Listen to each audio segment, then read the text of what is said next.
Hey, what's up, beautiful people? It's Shower Guy, and welcome to Lauren and PJ Do Science. Man, the craziest thing happened. I found myself in space. I'm in like a space shower or something like that. I don't know. It's just really trippy, and there are stars, and oh, there goes a rocket onto the moon. I wonder if that's the Artemis II, which is what Lauren and PJ are talking today. So sit back, enjoy, and stay cool and stay clean.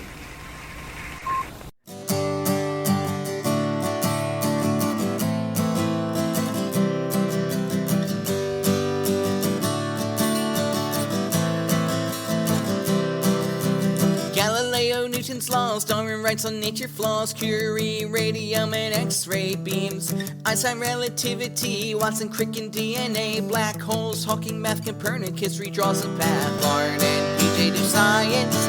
She's got a doctorate, he's got a beat in lyrics. Lauren and PJ do science. Yeah, he's a broke musician, and she's gonna teach him.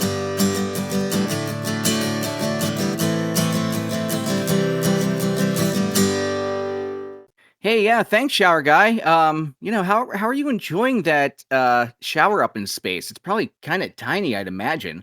I don't think there's much room for showers on any sort of space shuttles or capsules, or not, at least as far as I know.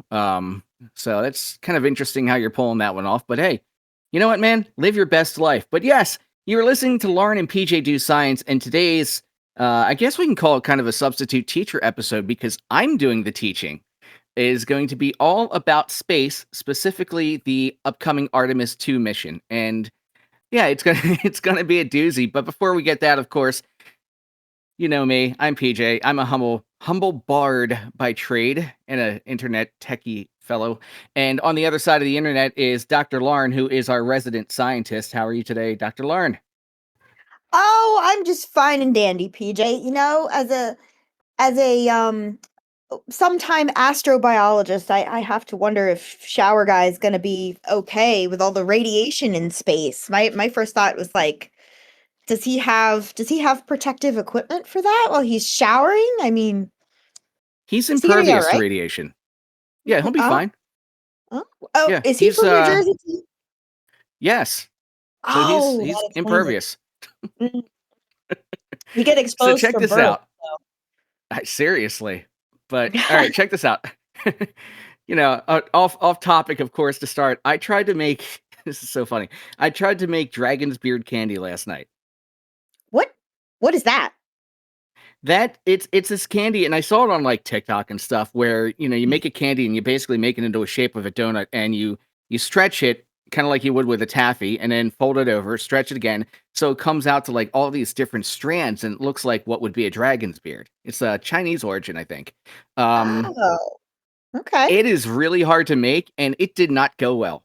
So there is I ruined Oh, 4 bowls in the process. There is like hardened candy on the stove, hardened candy on the counter. So I have some cleanup work ahead of me to do.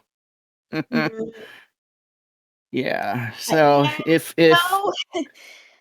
The those really fancy novelty candies and desserts and things, they make it look so easy to make, and then you go to do it, and it's you get a gold star for trying, but it Ugh. never turns out like it looks on the TikTok, does it? It never does. So Mm. I don't know. I think I want to try it again because I really, really want to try to make it. But it was there's cornstarch all over the place, corn syrup in places I didn't even know corn Oh. syrup. Like the cats were covered in corn syrup. Oh, it was a mess. So Oh, man, yeah. 'Cause yeah. we don't put Anyway, corn syrup on the cats, just like you don't butter jorts, you don't put corn syrup on jorts. no, and you know what? You don't put coconut oil on a cat. So No, don't. oh, this is horrible. Um, Mm, okay, so poor Mooch, right? yeah. I got like an infestation of fleas one time, and she's allergic to the flea bites, so her skin was getting all like really dry and scaly, right? Mhm. And I talked to the vet, and the vet's like, "Oh yeah, just put some, you treated the fleas are all gone. Just put some like coconut oil on her, and just rub it into her skin." Okay, Oh, cool, that's fine. So I did okay. that, and she was doing okay. And then I sent her out because I used to have a like little like patio, like a screened-in patio on the second floor where all the cats would lay out there, right? Mm-hmm. This was in Florida. And she went out there, laid on the couch for, however long she lays on the couch with everybody else, because I had a couch out there. And next thing you know, I hear, and she comes like stumbling in and almost falling over. I'm like, oh my God, what the hell's going on? So I panic, of course, take her to the emergency vet. And the vet's like, yeah, she just had a little bit of heat exhaustion. So it turns out I almost accidentally cooked my cat In oil? in oil, Like an in coconut oil. So you covered the cat in oil and then put her in a hot room? Well, that's what the vet said, and I was like, I didn't use much. Like he just said use a little bit. So okay, so fine. And I did, and I put it all over her. And yeah, she went outside and wasn't thinking, oh Oh my God. yeah. Well, the positive side, I mean, when I took her to the vet's like, yeah, she's got this. Let me just give her a shot of whatever, some sort of medication that'll stop the allergies. And she was, her skin was fine. But more importantly, she was fine after almost getting cooked. But yeah, almost almost cooked my poor cat in That coconut is oil. incredible. And like, I mean, we've all been in situations where like a pet gets, you know, they give you a scare, right? Because none of us are Mm-hmm. perfect, right? And like, I can envision somebody like accidentally like their pet gets overheated, it doesn't have enough water or whatever, but like you you covered your cat in oil first. Yeah, I just sent her out there to get like a tan. 'Cause for all those wondering, like, the cats never had a problem out there. They always had, fresh water, and I always left the door open so they could come in anytime and sit in the air conditioning. So, I mean, it's they had plenty of access to different things. So this was never a problem before, just with the coconut oil. And it Oh, gets worse too, okay. of course. She's had a rough go. Over Christmas, Fireball put out this, like, Fireball stocking, and Uh-huh. I kept it in the bathroom because it's just like, a little plastic bag inside a thin stocking. And she ran into the bathroom unbeknownst to me. And like, next thing you know, I mean, it's been a little bit. I'm like, where in the world is Mooch? Same cat. Where in the world is Miss Mooch? So I go looking all over the place. I go into the bathroom. Turns out that she was in the bathroom, snuck in there, and she opened up the thing of Fireball. Like she got in there and tore a hole in the thing of Fireball, hanging on the door, trying to open the door and get out. So Wow. she's covered in Fireball. So I mean, she was fine, but I had to give her a bath, and she was not happy. Well, after that though, she smelled like cinnamon red hots, I assume, right? Yes, but that's not good as a cat. So, like, Bone it? because it's after a little while, Fireball, like when it dries, it gets all sticky and hard and like nasty. Oh, yeah. So her fur was all like sticky. I'm like, Sure. why does she look like? Oh no! And then I put two and two together. Oh God. Oh, So, sweetie. yeah. So it took three of us to clean her up. It was a Impressive. mess. I mean, I'm Yeah, impressed. poor thing. I mean, she bit my fingernail, like my finger, so hard that I still have a black and blue mark underneath my fingernail from her. And this was like December, January, something like that. Oof. Yeah, Well, so poor it thing. sounds like maybe you earned that. I don't know. Yes, I did. I did Bad, for not bad paying cat dad. attention. Bad cat dad. Yeah, yeah. I earned that one. Like I had it coming ever since I almost cooked her, so I get it. But anyway, Fair. I let's mean, let's let's put my bad cat parenting aside and talk I about feel space, like I shall have we? to tell. I feel bad. I feel like I have to tell at least one bad pet parent story. So because I don't know, I feel like I need to make you feel a little bit better. So I've got one. So you remember when I was living with Steph and we were both working at Starbucks? Hmm. So Starbucks had this policy where you could take home pastries um, that had gone past the point where we were allowed to sell them. You could just take them Yeah, home and eat them because they were still good. But like they would only leave, say, like a brownie out for 2 days, and then after that, they wouldn't sell it. So we would I come remember home having with a like number of bags and sandwiches. Yeah. bags. Yeah, bags and bags of sandwiches and bagels and pastries and cookies and what all else.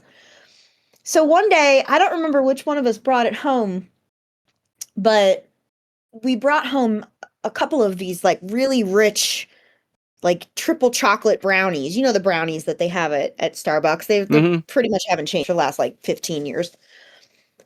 And Shemp was living with us at that time. Now, PJ Decorated war hero Shemp.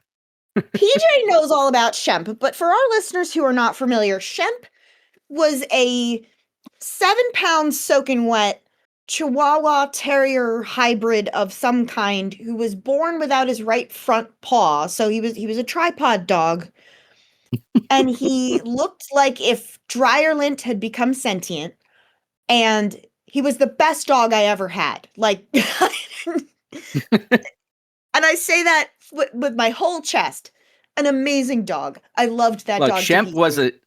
Shemp was a decorated war hero. Like, he fought Yes. alongside Alexander the Great. He fought, Mhm. in all the major conflicts. He fought on both sides of the Civil War. I'm not really sure how that worked, like, at the same time. So Yeah. that was impressive. Like, He's Purple Heart and 2 Silver Stars in Vietnam. He was a tunnel rat. Yeah. Yeah. He's So been there, and yeah, he long distinguished career. oh, yes, yes. I think he was on both sides of World War II as well, if I'm not mistaken. Mm, He was on yeah, the side of probably. the Germans, and then the Russians learned how to say snack skis, and then so he turned coded at Yes, he Stalingrad, and went that's to the why other the side. Nazis lost. It's Stalingrad. That was the story Hmm. anyway. But so Shemp was a very little dog, but he was very adept before he got older anyway at getting up on tables where he was not allowed. And he had a habit of like my dad would leave around cups of coffee. My dad can never finish a beverage to save his life. And Shemp knew this. So he would get up on the table and lick the coffee cup clean, like completely to the bottom. And which is Oh no. how we knew that the dog got into it, because dad would never finish a cup of coffee. So if the coffee was gone, it was the dog. And it would keep him up for like days. He'd be in the corner shivering with like bags under his eye. Like, I I was hope it gonna was worth say, a little you bit. see a dog running on the ceiling all of a sudden, you're like, yep, you got into the Oh, coffee again. got into dad's coffee again.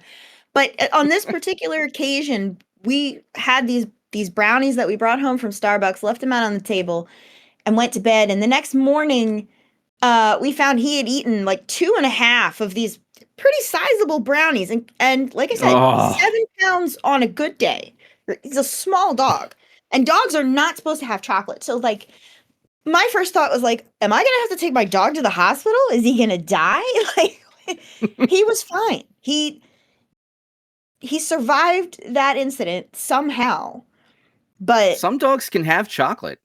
I, this dog, Like, I mean, you're not supposed to try this, but some dogs are like don't have that allergy.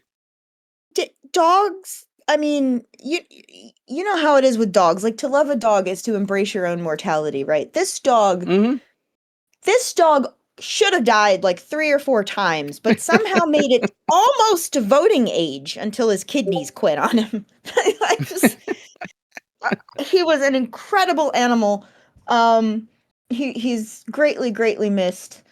We should put a picture up of him on social or something, because you have to see him to believe him. Shemp the Yeah, legend, the yeah. dog, the myth, legend.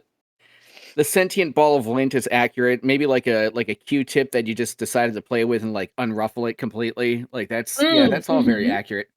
Yeah, Yep. yeah, definitely, definitely. Although I And do remember I one heard. time in high school, I was walking him down the street one day, and I passed by these 2 guys, and they kind of nodded and smiled, and I kind of heard one say to the other as I was walking past. One of them goes, "Oh, that's a cute dog," and the other one goes, "Yeah, must be one of those expensive breeds." And I almost lost it. It's like, this is anything but. Well, I heard a rumor one time that Shemp was Mm, actually like the first dog to go to space, Laika. He was her yeah, boyfriend at one point. really? I heard that rumor. Yeah, I had heard that rumor. I didn't know they were an item. I mean, I'd believe it. Yeah, yeah, of course. I believe Why wouldn't you anything about believe it? Trump. I mean, we even forgive him for Look, almost helping the fascists win, you know? I mean, like, Shemp was the kind of man who could easily pull bitches. mm, Yeah, Boo. no, it's true though. That's partly where he got his name from for the line in the Three Stooges Mm-hmm. episode. That when Shemp turns on the charm, no woman can resist. Mm-hmm. So anyway, I brought that up because we could talk about space. See, I tried to do a transition there, and I Mm. ended up it was a bad joke. Oh, it was bad, but It, you know, anyway, it's it true. was clever, It's and funny it because gave me an excuse. Yeah, and it gave me an excuse to say a naughtier word than we normally use on the podcast. It's mm, kind of like I live not too far from Norfolk. right. Which which man, if World War III breaks out, I might be kind of screwed. So, let's hope that doesn't happen. But anyway, let's talk about Ooh, space and not lobbing missiles, even though the first spacecraft were technically missiles. No, we're going to talk about the Artemis II mission specifically. It was supposed to launch, I want to say like sometime late this week, next week. We're in early March right now. But they found a couple problems, which I'm going to detail on a later episode. But I already took the notes, so might as well talk about it right now. So, all right, let's go all for right. it. So Artemis 2, you've probably heard of it. They're going to launch a couple people and send them for a lap around the moon, and not just the moon, but like higher than any. Well, I guess further from Earth. Higher is not accurate. Further from Earth than anybody has ever been before. So they are going to be going out to the deepest space that humans have explored. So this isn't just like Jeff Bezos shooting a rocket up and saying, "Yeah, we almost made the Kármán line, so they're in space." No, this is like legit Mm, almost deep space travel. I guess it kind of counts as deep space, maybe. Anyway, so yeah, Artemis 2. Artemis 2 is it's referred to as a SLS, space launch system. Um, they got this, like, it's a heavy lift rocket, and it uses what's called a Block 1 configuration, and that just kind of refers to the way that the engines are situated in the engine compartment. 322-foot high, so slightly smaller than the Apollo mission rockets, and it puts out a lot of thrust. I mean, no, a lot really. of thrust. Yeah, it puts out, I mean, I could give you like the fuel counter and all that stuff, but the important thing kind of to me is like converting it to stuff people would know. And the easiest way to convert it would be it puts out somewhere around 2 million horsepower Wow. to just launch this thing. Yeah, you figure your average like car, like I looked it up. The RAV4 is like one of the most popular vehicles in America. That puts out Great. 203 horsepower. Okay. So you'll need something like 20,000, right? 20,000 RAV4s to get you up 20,000 into rats. space with the SLS. You know, I just learned recently that one horsepower is not equivalent to one horse, and it made me really mad. Really? Yeah. I thought that's what I was always told. No. So actually, it's a couple of horsepower. I think it's like 3 or 4 horsepower is equivalent to 1 horse. So I don't know what 1 horsepower would be. I guess a a powerful dog. I don't know. Yeah. All right. So we call it. Wait. All right. So you said 3 horses was equals 1 horsepower. Something like that. Okay. That's what I heard. Let's do the math here. So you got 200 million or 2 million Mhm. times, we'll just say 3.5, split it in there. 7 million horses. 7 million horses. I Yep. think how many horses are in the world today? Like There's domesticated? estimated to be 58 to 60 million horses in the world, including both domesticated and wild populations. The United States holds the highest horse population with over 10 million, followed by Mexico, Brazil, and China. There are Okay. also 400 distinct breeds. Yeah, my 2-year-old is really, really into horses right now, and I remember hearing how many horses there were in the United States and thinking, "Wow, the number's actually way smaller than I would have thought." But okay, so around 10 million horses in the US. So we have enough horses to send that rocket out into space if we Yeah, the wanted to problem is, switch like, old school. well, how do we get the horses to run up? That's an excellent Well, question. not technically up, but in the sky. I Uh, mean, I guess Santa has Straight that. up into the air. Well, I'm gonna debunk that one later. I found a couple fun myths I can put in here too. So yeah, Okay. 7 million horses will get this candle lit. It's also got two solid rocket boosters on the side. So if you think of the space shuttle, it had the space plane, if you will, and then it Mhm. had the red main engine on its belly, and then on the sides of the red fuel tank on its belly, and on the sides of those were two solid rocket boosters, kind of like the same idea, where they'll eventually separate. They provide that initial massive thrust to get it off the ground, but they do fall off and separate onto the Right. parachute down and all this stuff. Right. Then you have the core stage, of course. That's going to be the middle stage of the rocket, and that's got the basically the fuel tanks, the LOX and LH2 tanks, and that are going to feed the main engines. But here's a really neat thing: it's got 4 RS-25 engines, and you've seen these RS-25 engines because they're left over from the space shuttle era. It's the same engine they had. Space shuttle had 3. The Artemis is going to have 4. So the exact same, no change? Exact. I modified a little bit, but yeah, it's still like enough to be considered an RS-25. Wow. So Yeah, when it's pretty cool. this shuttle era, like I'm thinking like Challenger in the 80s. When did the shuttle era like end? It ended 03, 04, 5, something like Okay, that. that's later than I thought. All right. Yeah. Um. Oh, 2011. 2011. That's right. I was thinking of Wow. Challenger. Um. Okay, so it wasn't Yeah, that long 2011, ago. and they were developing the shuttle as far back as like the late 60s, early 70s. Um. Like the If it first ain't the broke, first don't official fix shuttle it, I launch was guess. yeah the first official Yeah. shuttle launch was 81. But they were doing like testing experiments in 79, 80, and all throughout. So yeah, it's been a while. Okay. But yeah, yeah, the RS-25 has been in design since the 60s. So it's been around for a minute.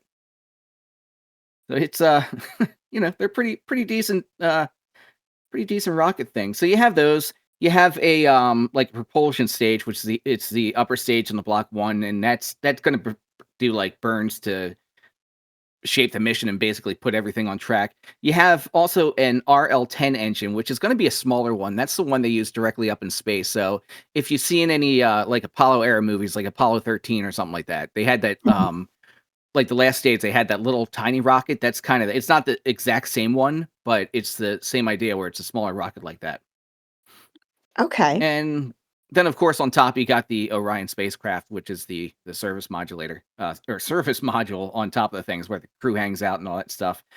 So yeah, it's neat. It's really harkens back to an older era, like the initial space program era. The space shuttle was great, and it was awesome that it was reusable, but it was so expensive, like prohibitively expensive, and the limitations with it, you can't go to the moon.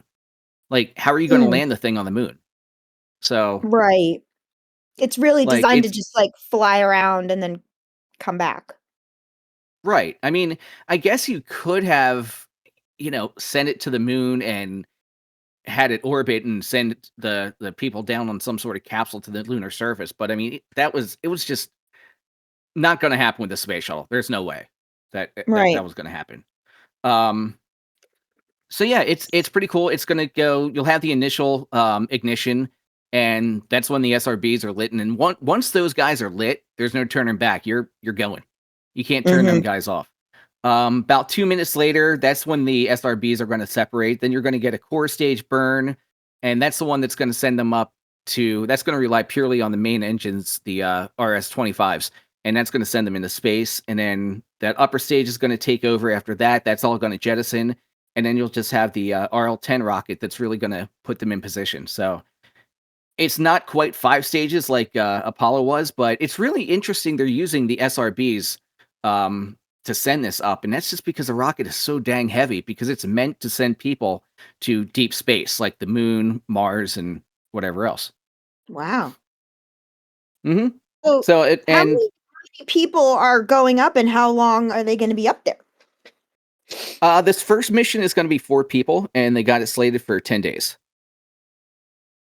Wow. Okay. Yep, and it's Have going to they? be good.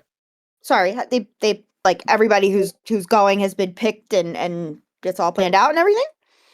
Oh yeah, yeah. They were supposed to launch in like 2 weeks or next week or something like that was Oh, the okay. original So launch this is date. like Yeah, happening. yeah. Oh yeah, yeah. It's committed. Yeah. I think the next episode I was going to talk about like the mission and the successes and what happened, but I think the next episode I'm going to talk about why they didn't launch because there were some interesting things found with the first Artemis that launched last year. It was uncrewed, so it's just like they had dummies in it to measure different things, but they found some stuff going on with the heat shield, and you know it was they decided they need to. They also had like a hydrogen or some sort of fuel leak. I'll do some more research, and I think I'll put that. I was going to put that in the next episode. So preview time. Yeah. All right. So I was talking about a couple myths, right? Yeah. And these are 3 of my favorites.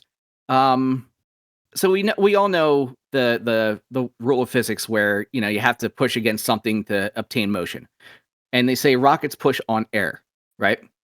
Hmm. Which is true in the Earth atmosphere, but in space, and that's what some people say, like, oh, we can't go to space, everything's fake because there's no air up there. Rockets kind of Right. create their own air. They eject mass and they use that liquid oxygen propulsion to push against that to get them moving. So Right. that's how they create the thing in space. The other thing is people think rockets go straight up in the air. They don't. They curve. Like they Right. curve across the horizon. Right. There's a trajectory that they have to follow in order to escape the Earth's Get enough velocity, yeah. gravitational pull, and yeah. Yeah, and it's really cool. I actually had they launched a rocket last week out of Florida, and it was taking a northern trajectory, and I actually was able to go outside and see it from my house up in Virginia. Oh, that's Um, cool. yeah, I was in where was I? Maryland one time when I saw a rocket launch. I think it was out of mhm. Florida, but we were like, it's funnily enough, we were at a Revolutionary War reenactment, so we are all camping outside at night. Yes, me and my husband are those kind of nerds. So we were outside, and everybody was like, "What is that?" We see this like, this bright thing going into the sky, and somebody went, "Oh, like, oh yeah, there's a rocket launch today. I think it was a SpaceX launch or something." But it was Yeah. amazing to watch. It was so cool. No, it's really cool, and by the time you see it up here, it's going to be hitting max Q, which is it's Yeah. the maximum aerodynamic stress, and it's got that like bubble around it. It's like a bubble of plasma almost. Like, well, plasma isn't quite the way to describe it, but it's like this really bubble where it's just pushing the air and at its max stress, and it looks so cool. Yeah. It's just But incredible that we've figured out how to do that, and we've been sending stuff into space since the 1950s. oh yeah, I'm gonna get on that.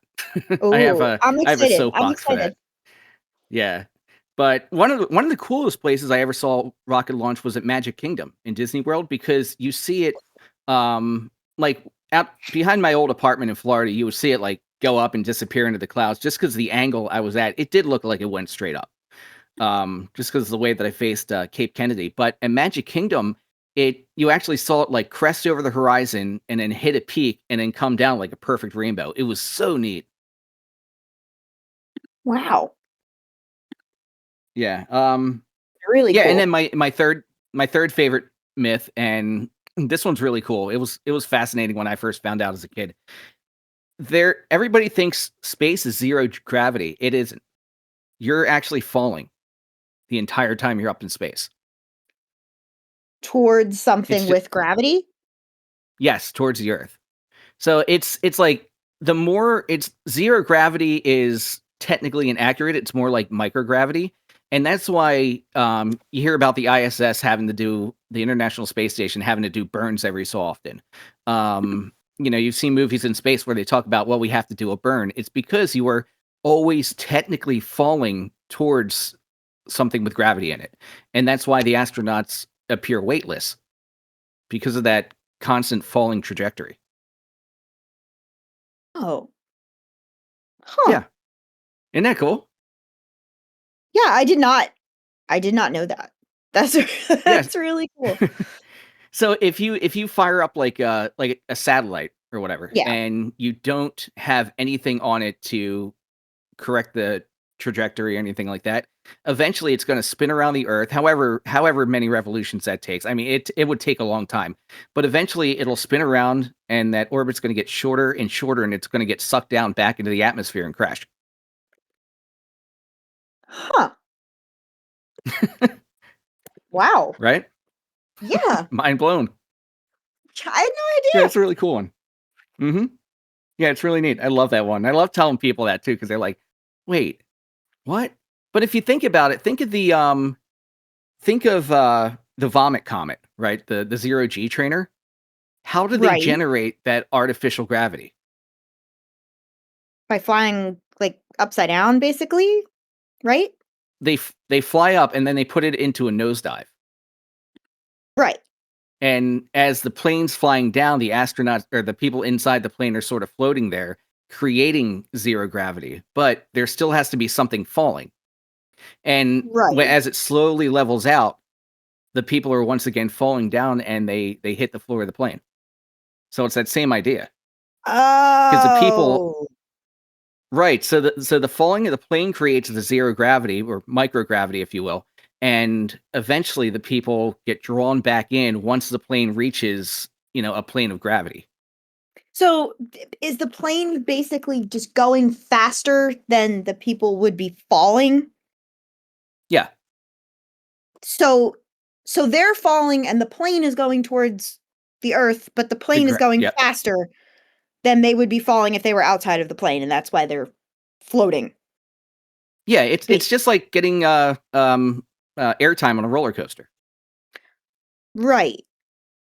Like you hit that Huh. crest and you float up, and then the roller coaster starts going Right. down, but you're still floating for a minute. Well, for like a second, like half a second, before you hit the seat when you come back down. But if you didn't have if you didn't have that, shoulder harness or seatbelt, you would keep floating up, and then you would eventually hit a spot where you stopped, and then start being drawn back down to Earth. Same principle. Oh.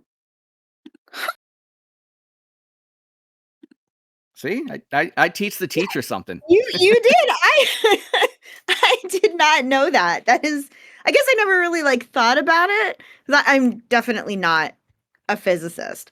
Um but that's really cool. There's a really cool YouTuber, Dr. Fatima, who is an astrophysicist, and she has a whole video on how gravity is the way she describes it is gravity is a social construct.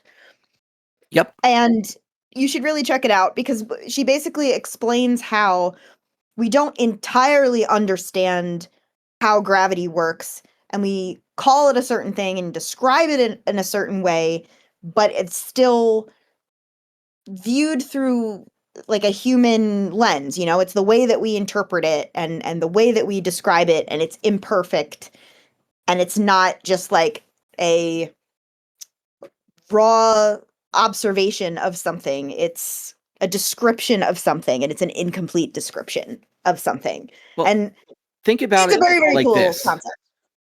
Well, think about it like this, and she may have explained it this way, but this is the way I like to explain it to people. Um, all right, we're drawn to Earth. Earth has gravity, right? Mm-hmm. Earth is in orbit around the sun, which also has gravity. So the Earth is drawn towards the sun, technically, which is why it's not a perfect circle. It's kind of like, whipping around. Yeah, it's an So there's elliptical. more Yeah. gravity there. Yeah, there's Yeah. more gravity there. Now, Right. what is the sun orbiting? Uh Nothing. I mean, it's moving away from the center of the universe, wherever the Big Bang occurred, Right. right? Right, but what's in the center of our galaxy? Like, what's holding our galaxy together and slowly sucking everything into an eventual event horizon? Oh, right. A So, black right, hole. 'cause right, every galaxy and the reason why our solar system is one big disk instead of like a three-dimensional shape is because everything is spinning around the center of that, right, the center of the Milky Yeah. Way. Right. And we know that, at least from, what scientists think of black holes, black holes suck everything in. They somehow create like a vacuum to suck things in. So, and if you think about it, why is everything being sucked into a black hole? Well, the galaxy, the sun, the earth, none of that has any sort of rocket on it to keep it in a moving trajectory. So it's all being sucked in towards whatever thing is the biggest gravity towards it. Mm, It's why you see, like, with asteroids, as they fly by Earth, sometimes their course gets corrected because they're impacted by the gravity and just drawn in for a little bit, and now that'll change their orbit. right. Right. So if you look at what the Milky Way galaxy looks like from space, it's just this flat disk, just like the Mhm. solar system is essentially a flat disk because everything is orbiting around something in 2 dimensions, right? Yeah. So the Milky Way is the whole galaxy is just one big spiral, and we're kind of on like an outer arm of that spiral, if I'm Mhm. not mistaken. And we're being pulled into the center of that by the gravity of a black hole. Yep. Well, that's kind of morbid. Yeah, it's a little depressing to think about it, that eventually we'll all wind up in a black hole and, being stretched to an infinite length with, God only knows what, or we could just pop out the other side in a different dimension. Who knows? Well, related to that, I don't remember if this was in the same video or a different one, but this content creator, Dr. Fatima, she also talks about dark matter and how there's no proof that dark matter exists. It's been invented to explain gravitational anomalies that we can't otherwise explain. I think it is in the same video.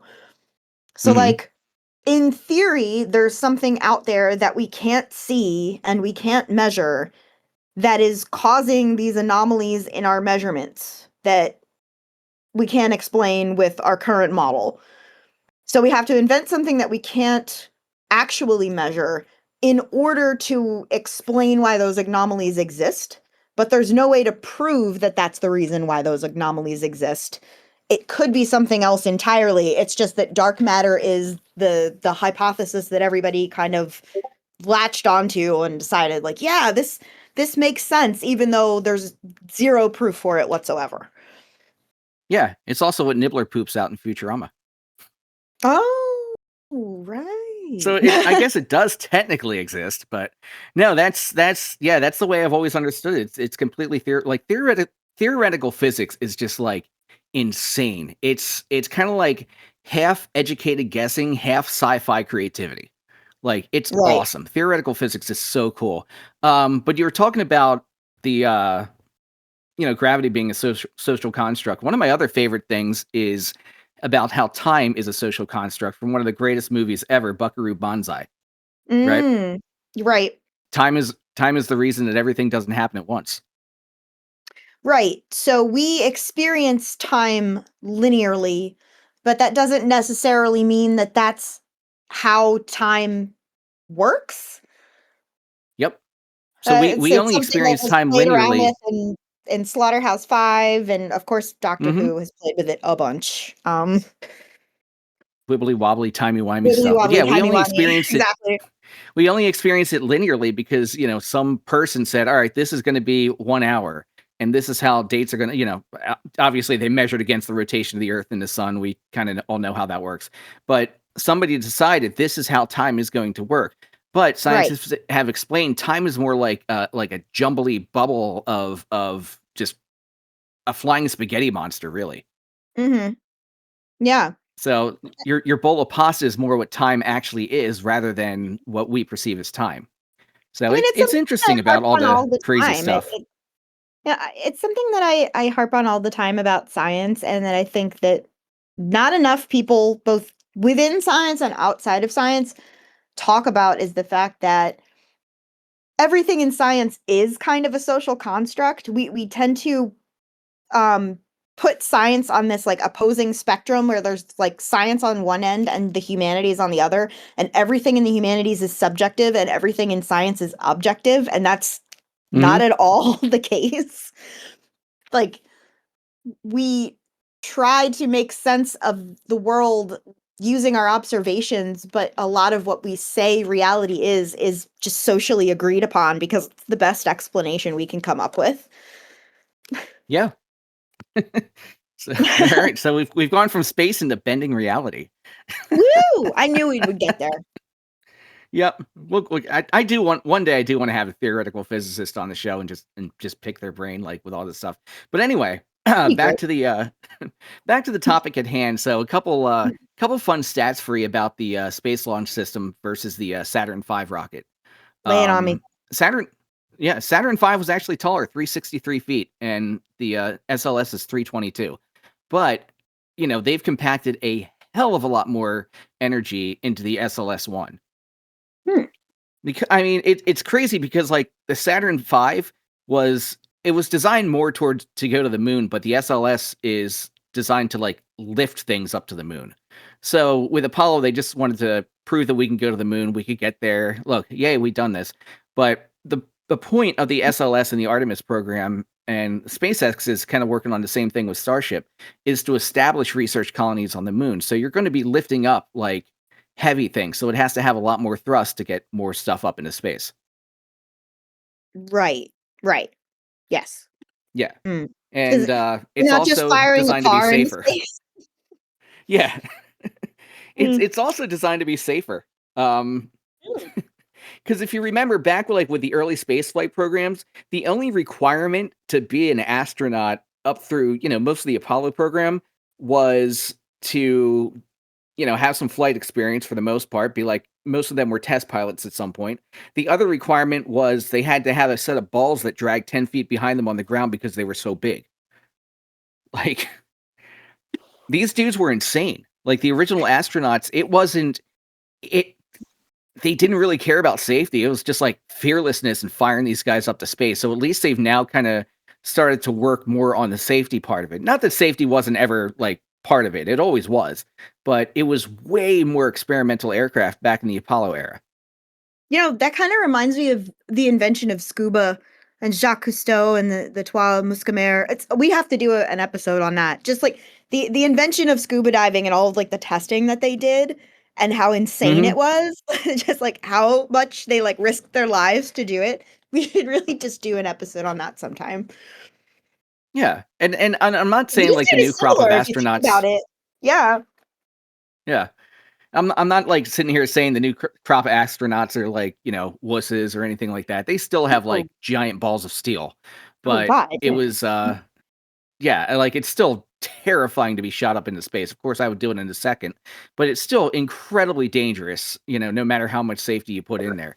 But Yeah. like if you think about where they came to where they're at now, and that's in fact one of the reasons why Artemis II was delayed, because they found some problems with the heat shield and safety issues. But let's talk about the brave men and women who are going to be doing this. Okay, I got some dossiers for you. Mm-hmm. All right. Reed Wiseman is commander. He's a former chief of NASA's astronaut office, and he was on ISS expeditions 40 and 41, and has done 2 spacewalks totaling 13 hours. Cool. So he managed astronauts, which is kind of like I'd imagine that's about as easy as herding cats, because probably everybody's like.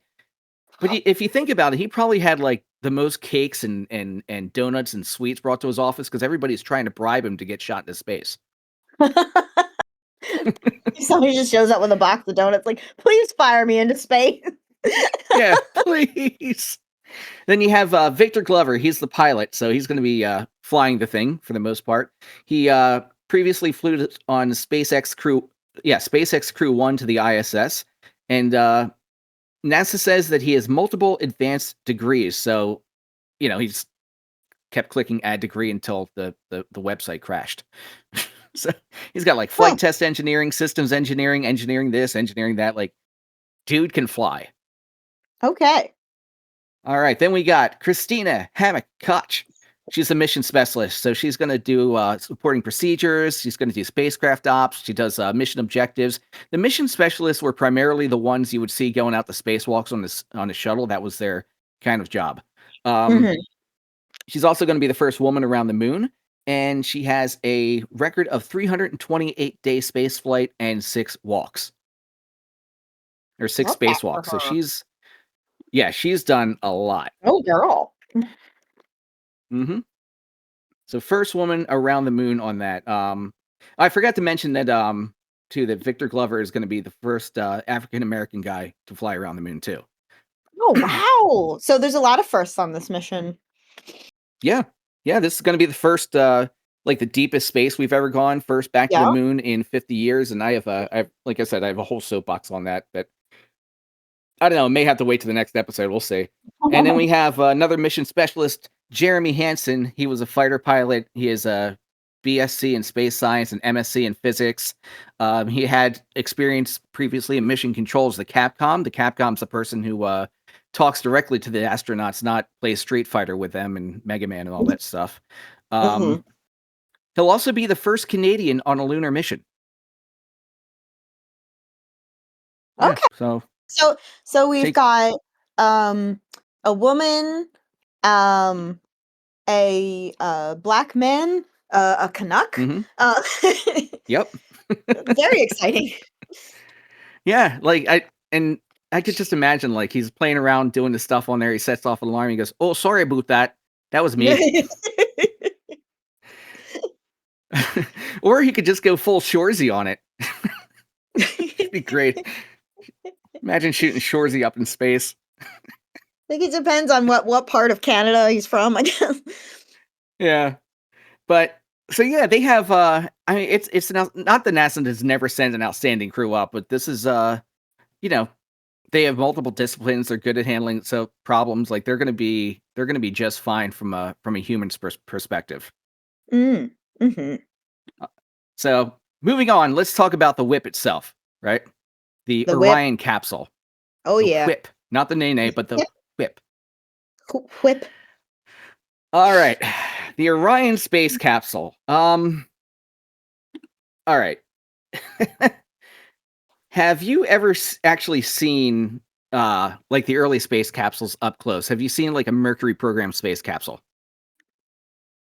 No, I don't think so. Okay. Well, couple years ago, I tried to do a Lego channel, like, and it's still on YouTube. And I did a episode Oh, about yeah, I building the remember space that. shuttle. The final episode, I went to Kennedy Space Center and sat in a Mercury one-man capsule.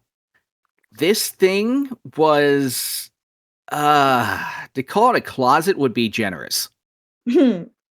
Like it was a one-man show and you were cramped. Like I had trouble getting in and out of there. Now, admittedly, I'm a more fluffy human being. I have quite the stereotypical dad bod, if you will. Mm. We stand a dad bod, yeah. Yeah, it's small. It is really small. They haven't gotten much bigger. The oh my god. The Orion is 11 feet in length and 16.5 feet around. Oh, wait, 11 feet in length and Yep, 11 feet 16.5 long feet around. around. Okay, that's S- small. It's a camper. It's a camper. Yeah, yeah. Like it's something you Fire lug me to behind your space. truck. Like it is. I'm Oh, just it's imagining so one of small. those, like, aluminum, you know, trailers. Yeah. Oh, what are they called? They call them tin cans in Florida. The ones that are the first to go when the tornado hits. Yeah, with the little awning on it. That's what I'm picturing right Yeah. now. Got the pink flamingos out front. Hell yeah. Oh, it is so small. And there's 4 people spending 10 days in it to go to the moon. That just sounds precious. The crazy thing is, this is the insane thing. It has 50% more volume than the Apollo capsule. Really? Run that through your brain. Yeah. And the It's Apollo bigger on capsule the was built for inside. 3 people. Much bigger on the inside. The Apollo capsule was built for 3 people, and if you've seen Apollo 13, like it is crammed. So it's Yeah, kind of this like one's for 4 people. it's like being on Alvin, but for several days Or instead less. of like 8 hours. Yeah. I mean, That the sounds positive amazing. of this, though, the positive of this, of course, is that they have the lunar service module, which is also what Apollo had. So they got a little bit more room in there, but it Mhm. is really small. And you think of it, that's housing all the stuff that required to run the ship. It's housing sleeping quarters. It's got the bathroom. It's got shower guy's shower when he goes on it. Like, Naturally. yeah, it's pretty crazy. Wow. And you can have one for the cool price of $31 million. Oh, sweet. Get me two. Yeah, right? It was kind of based on the I mean, yeah, it's tiny. So there you go. Mm. There's information about the whip. There's like it would serve you well to go check out, and maybe I'll find a good one and link it in the comments to see like a video of it, because they explain it. It's hard to explain the inside of it without visuals. But just know that it's very small, it's very cramped, and you would not be happy in it at all. Yeah, I'm not a large person. I'm 5'4" if I get my back cracked. And Hmm. I'm except for the booty, I'm not I'm not a particular I am Italian after all, but um for the most part, I wouldn't be what you call thick, except for the booty. But Yeah. I'm also not a claustrophobic person, but I can imagine myself going stir crazy after like a day in that. Oh yeah. Yeah, it's kind of crazy. So that's oh, there you go. That's the stat I was looking for. 330 cubic feet, 2 minivans. That's it. Crammed in there Too with all many your vans. life support and all that kind of set. Yep, 2 minivans, 4 people, 10 days. Oh, okay. Yeah, Yeah. it's yikes. All right. So, we're almost at time here, but I'm glad that I have time to add this one in. Okay? Mm, let's hear it. 50 years between the last Apollo launch that went to the moon and now, Yeah. right? Mhm. Why the did it take so long to get back to the moon? Why? Do Any ideas? I Any guesses? I I mean, my only guess would be that it's for whatever reason, we just decided it wasn't a priority? Why we Um, decided it wasn't a priority, I have no idea. I there's a couple reasons. All right, one, Okay. why do we? What's like? I know scientific exploration. JFK said, we need to climb. We need to go up in space. Like Edmund Hillary said, why should we climb Everest? Because it is there. Because it is Right. there. I Um, yes. we should go to the moon because it is there. Right. I think that's pretty close. Well, What that's was good. the That's fascinating. real? Put on your tinfoil hat. What was the real reason we went to the moon? Because we wanted to make the Russians look bad? Exactly. That's why. It was the Cold War was heating up, and Cuban Missile Crisis, all that kind of stuff in the 60s. It was the race for space, literally. Like they Yeah, do we some wanted research to on the make race for space. we were mad that the Russians put a guy in space first. And in fact, I went on a tour at the NASA Jet Propulsion Laboratory, and the guy who gave the tour gave this explanation as to why that actually doesn't count, and it's really the Americans. And I was like, "Sure, bud." The What, did he not Russians reach the won. I'm Kármán line? sorry. The cosmonauts beat us. They just did. Somebody cue the I don't know, the communist anthem. What's that song? You know the one I'm talking Oh, about. yeah, yeah. I Alexa, don't play La remember. Internationale. I'm glad you're not on a speaker. My Alexa would have started playing that. Oh, I'm just saying we need the. Oh, oh my god, it's so funny when when I'm watching wrestling, because they have a wrestler named Alexa Bliss, and every so often, like they'll say her name, and the Alexa will pick it up and say something back. Oh boy. But yeah, that's like one of the biggest reasons we went to the moon. Not necessarily in the name of science, although it was, but we wanted to make the Russians look bad. That's why they worked so fast. How do you think we got from 61 just putting a dude into space to 69 landing on the moon? Like that's tough. It's the same reason why we were able to develop atomic bombs so fast, because we put the time and the energy into doing it before anybody else could. That's all. And keep in mind, like the first spacecraft were missiles. That's what they were. They were modified missiles, essentially.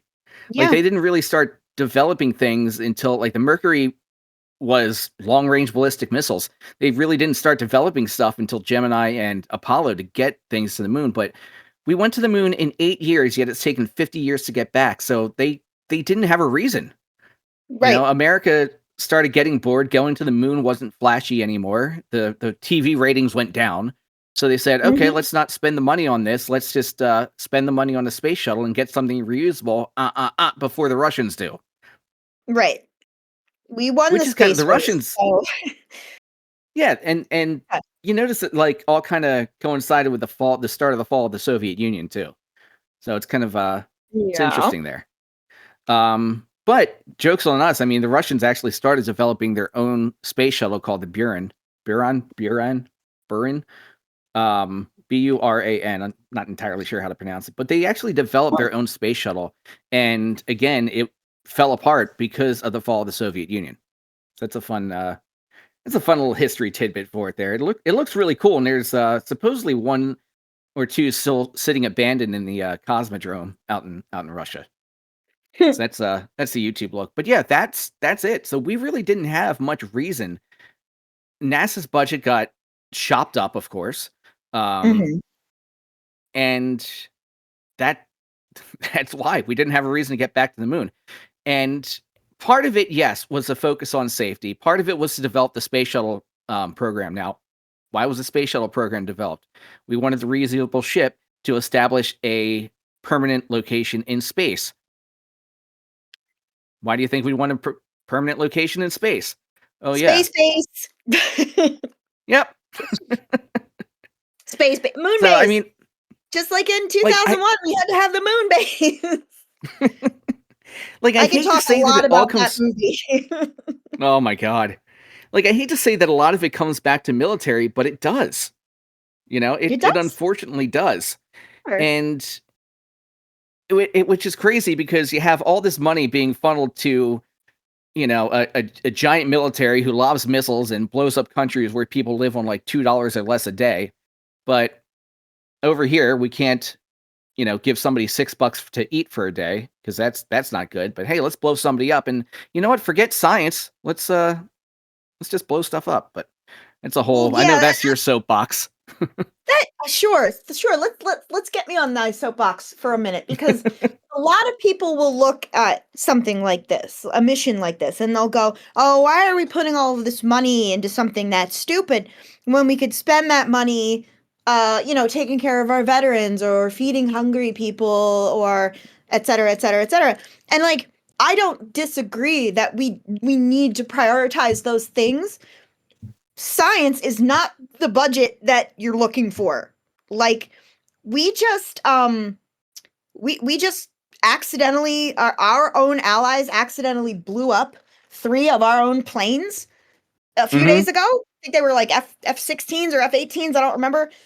But the cost of those planes alone $20 million per would fund the National Endowment for the Humanities at their peak funding for a year and a half. So the highest amount of money they've ever gotten for a year and a half.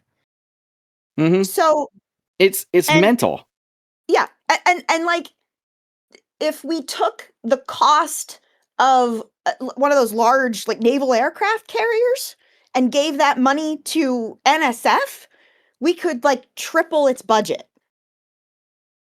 And what's So insane is like it's been like that since the military, like since the Cold War ended, like since the Russian part yeah, was taken out of space exploration. They've just NASA's budgets over the years have just been gutted and gutted and gutted and gutted. So I mean, you're probably, and I'm um, sure many of you out there said this to yourself. Well, the technology they used in the 60s basically is in my phone right now.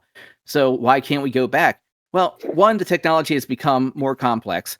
Two, space is hard to get up to. Yes, they could probably have easily built a much cheaper Apollo era situation and flown it up. Cool.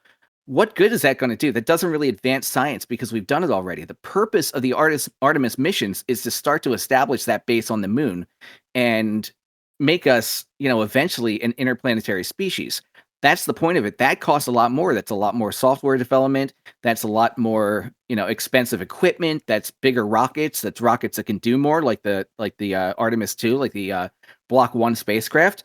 Um, that all takes money and time. As far as why it took 50 years, that's again due to NASA's budget just being killed, just being yeah. chopped down and chopped down and chopped down.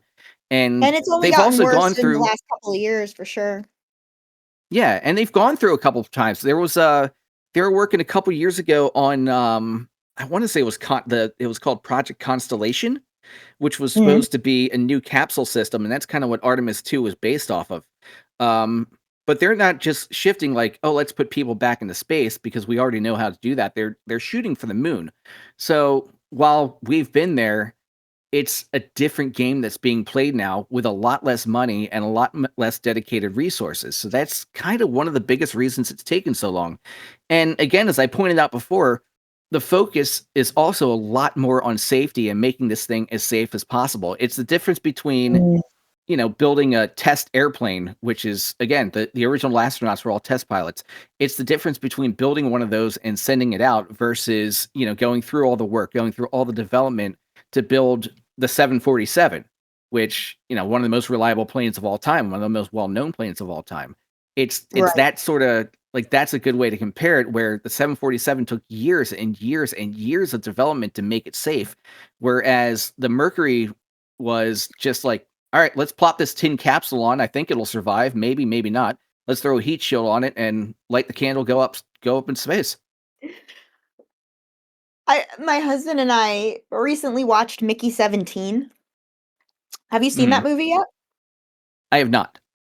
So Robert Pattinson plays a guy who signs up to allow himself to be cloned so that he can be used basically as a guinea pig for all kinds of experiments and dangerous missions, and if he dies they can just upload his memories into a clone of his body and send him out again. Oh, Um, and I was just imagining like Robert Pattinson strapped to the end of a rocket. Like, are you sure this thing is safe? But it's an incredible movie. And like, I know that like my first exposure to him as an actor was like, the Harry Potter franchise. And then, Twilight. of course, Twilight, which nobody hates Twilight more than Robert Pattinson. But if you see him in like The Lighthouse or Mickey 17, he is an incredible actor. Like he's really got chops. And it Oh, I can't watched and part of the Lighthouse the other day, and it was amazing. it is so good. But I had just seen Mickey 17. It's directed by the same guy who directed Parasite and Mm, Snowpiercer. So great movie. it's got a very anti-capitalist message behind it for sure. Um Mark Ruffalo's in it. He plays basically like Trump in space. With Mm, some other stuff thrown in there, but like there's some mannerisms that like it's Trump in space. Um his wife's played by that actress. Oh, what's her name from Hereditary? mm. Toni Collette. She's so good. Okay. Um but it's a wild ride. I think you would really enjoy it as in particular because I'm gonna tell you this going in because my husband didn't know this when he started watching it, but I did. In interviews, Robert Pattinson said that there's a point in the movie, spoilers, but you see it in the trailer anyway, so I'm not really spoiling anything. There's a point in the movie where instead of there just being one of him, there are now two. Mm, They accidentally make another clone of him too soon because they think that he's dead, so they make another one of him. And now there's 2 of him. And There's one not has a supposed to be 2 goatee of and he's evil. The one with the goatee is evil.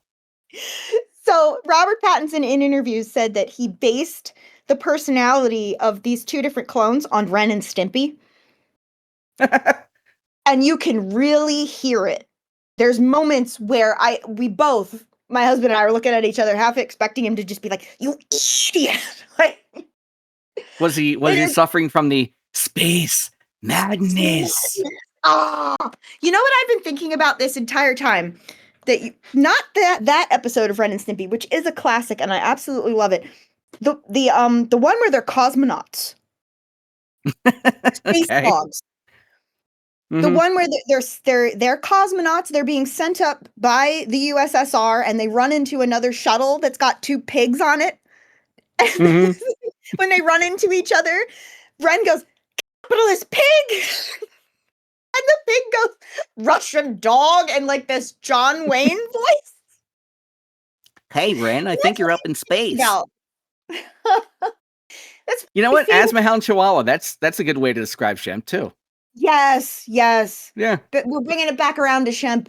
But yeah, that episode, if you ever get to see that the Space Dogs episode of Ren and Stimpy, it's so good. It's so infinitely good. quotable. They're fueling the space shuttle with potatoes, and then they run out of fuel and start breaking up the furniture. And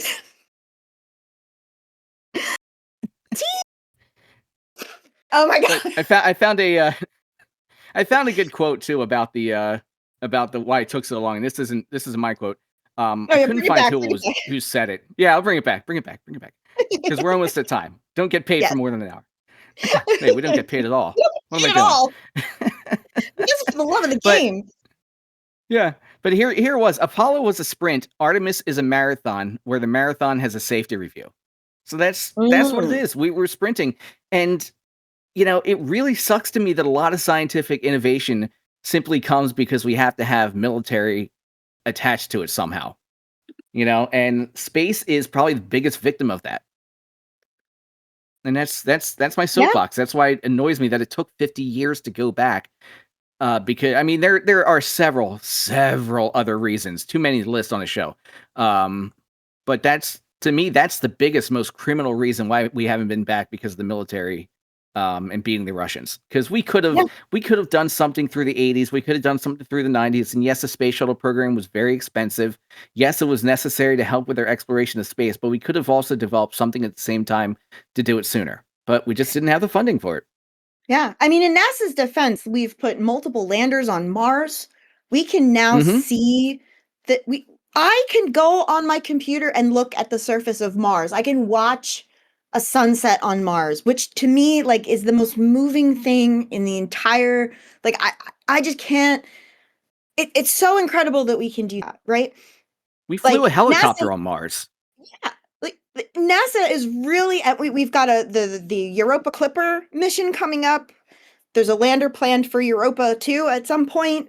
God knows when that'll happen, but like NASA's really doing their best with remarkably little, all things considered. And that goes for a lot of science in this country.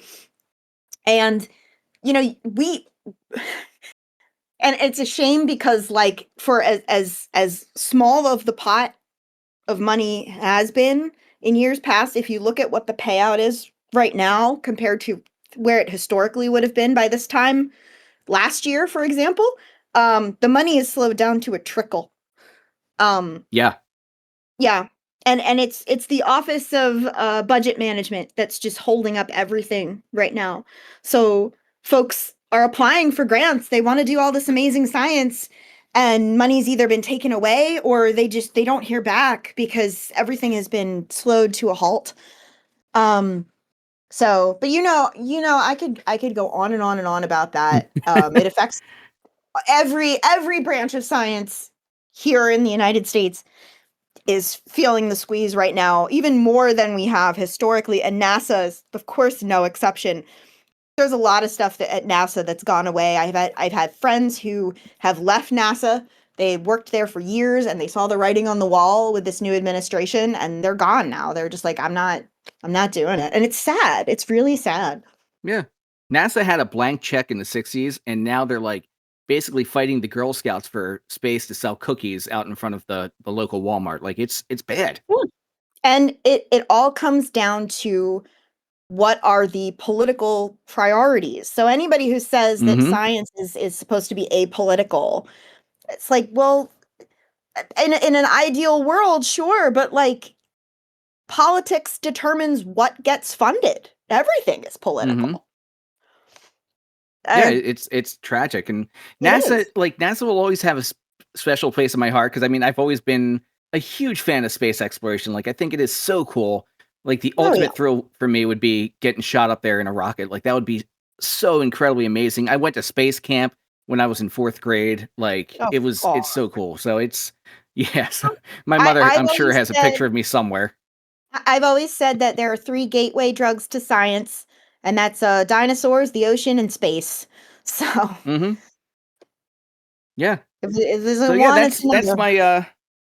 that's my kind of soapbox there. And so the next episode, I'm going to go a little bit into the mission they were supposed to do and talk a little bit more about that free return trajectory and those sorts of things. And, you know, some more too about why the mission did not go forward as planned.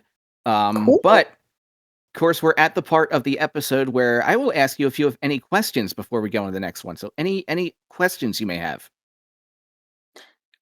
Yeah, so you said the trip is how long? 10 days? 10 days. So what do they eat while they're up there? A lot of astronaut ice cream. I was gonna say, do you get a lot of the astronaut ice cream while you're on board? Absolutely. Yeah. It's actually, I don't think it's that bad. No, it really isn't. It's like flavored cardboard. It's pretty good. Well, it tastes like that cheap, like artificially flavored vanilla chocolate strawberry stuff, but you know, you Mhm. kind of have to let it melt in your mouth a little bit to really get like the full flavor experience. Yeah, no, I will say, and I could do an episode on space food and like general living in space, and maybe I will at some point. But no, the That'd be food cool. has definitely come a long way from from astronaut ice cream. I should So hope so. no, Although the they moon cheese they're that they well sell taken at care of. Starbucks is pretty good. Yeah. Oh, that is fair. It's very good. I like the moon So yeah, cheese. they have a pretty well balanced diet. So it's not just like snacking here. They actually have people dedicated to food technology in the space program. Mhm. Yeah. Yep. Yeah. What else you got? Fantastic. Um, how do they pee? They roll down the window and ask for the directions to the nearest Buc-ee's. Oh, of course, of course. No, the same way they There's did no on the Wawa shuttle. in space. Yeah, only Buc-ee's. Only Buc-ee's. No, it's pretty much the same way they did on the shuttle. So Was it's like a with that vacuum system. mm, yeah. Hmm. Does Yeah, I don't know how I feel about that. Yeah, it's a lot easier for guys. I would imagine. unless the suction gets too hard, and then you're going to wind up missing something. But hopefully that Right, doesn't that was happen. my other thought. Well, then again, like if Yeah, it's a vacuum, like it basically just like vacuums you dry too. While it's is it like a wet vac, like a shop vac? it's a space bidet. Yeah, a shop vac, a space Uh, bidet. the first time I used a bidet was in Japan, and the noise that I made, I wish I'd recorded it. Oh, I have one. I have one. It's glorious. It's great. Yeah, it feels like a Oh, unicorn is licking my butt. It's awesome. yeah. Really, like the most civilized trip to the bathroom I've ever had was during my stays in Japan. You just No, feel we could so do an cultured, episode on so Japan's eligible. toilets. We really should. Mm. Yeah, we'll save that for when we get 200 listeners or 200 followers. All right. So, any more, or do we get to the get to the playlist? Let's get to the playlist. All right. Did you give this any thought? I mean, there's a couple obvious ones, but I want to see if you thought about this at all. Well, Leica by Moxie Fruvis, obviously. Mm-hmm. That's the Okay. first thing that comes to my mind. Space Oddity by David Bowie, naturally. Yep. Obvious one. Rocket Man by Elton John. Yep, another obvious. Hmm. Um. Hmm. What I don't know. You throw out a couple. I'll see what else I can think of here. All right. Walking on the Moon by the Police. Mhm. Yeah. Yeah. Mm-hmm. Oh, how about Ariana Grande, NASA. NASA. It's a good No, one. no, no, Ariana. No?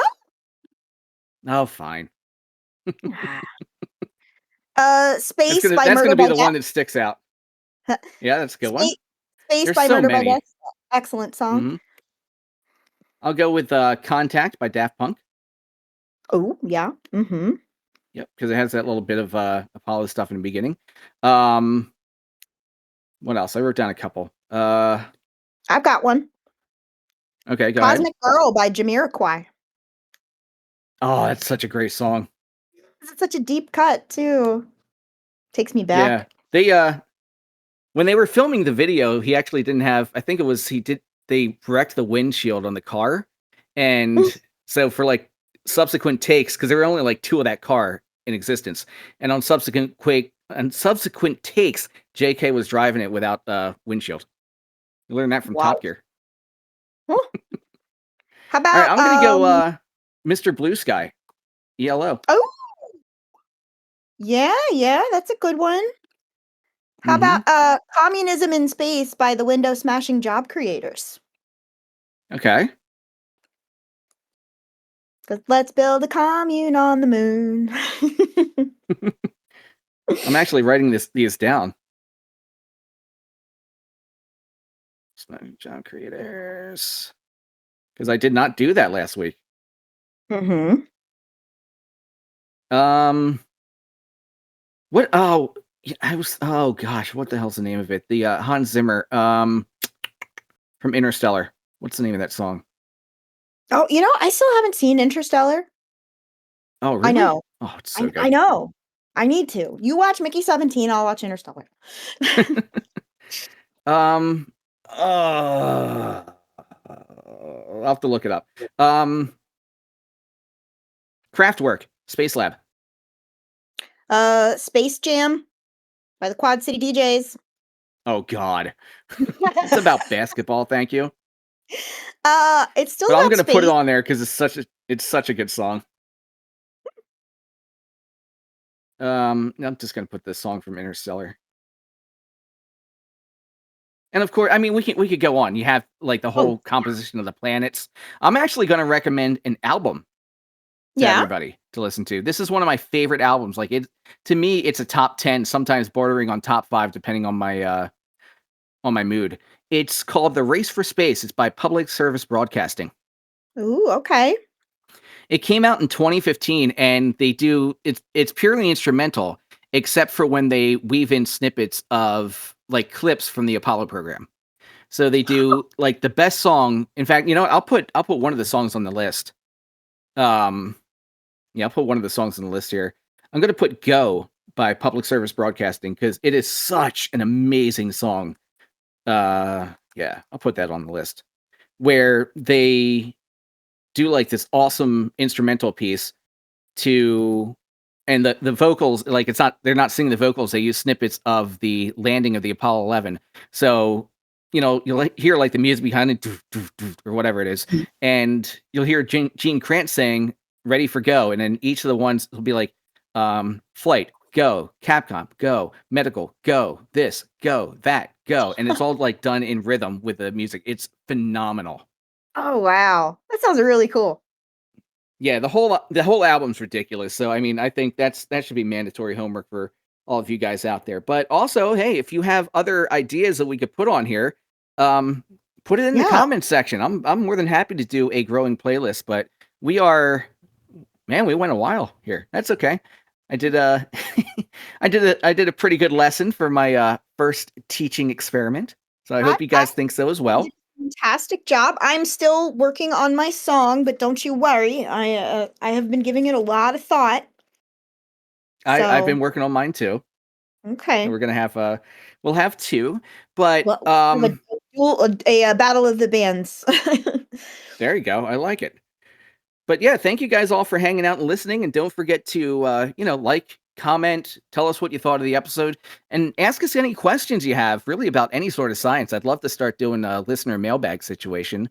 Oh, yes, And of course, spread please. the word. Yeah, Yeah. spread the word too, because that'd Tell be, your friends.